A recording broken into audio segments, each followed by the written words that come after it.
Assalamu alaikum, tordaşlar yaxşımızlar. Erki qırğınçılık uçuravatqan millet zimin davası qılıdı. Erki qırğınçılık, Xitayning erki qırğınçılık cinayetini Amerika hükümeti, yani Trump hükümeti bekitip oldu.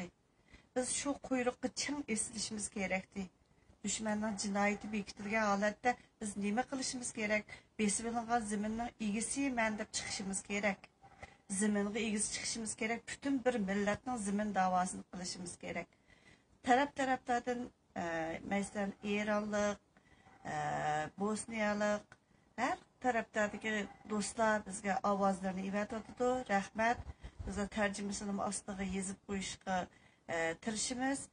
Analikin tünögün Maya singlimizninki so'zlagan so'zining ichida bir cümle.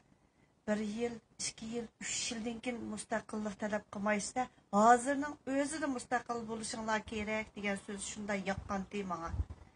Xalqlar biz uchun ovoz chiqaryapti, o'zimiz shu zaminning egisi bu. Nima ish qilyapmiz deb bir savol qo'yib boqaylik. Hozir hamda shu Eronlik Xayrullo inimizniki ovozini qo'yib, shu faoliyatimni oyoqlashtiraman.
Erki qırğınçılık uçuravatımız qarindoshlarım, ziminimiz üçün tik turishimiz kerak. Aş vatanda şu minutning o'zida qanchalik odamlar qirilyapti, qanchalik odamlar oilasiz qilyapti.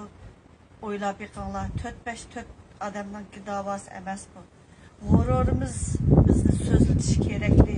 G'ururimiz ne bo'lgan millat bilmadim. Hammasi undaq emas, lekin Muş aldığı sakrab yürüyatqanlar nima ish qilyapti, o'zinglarning vijdoniga bir savol qo'yib yiqinglar. Rahmat sizlarga.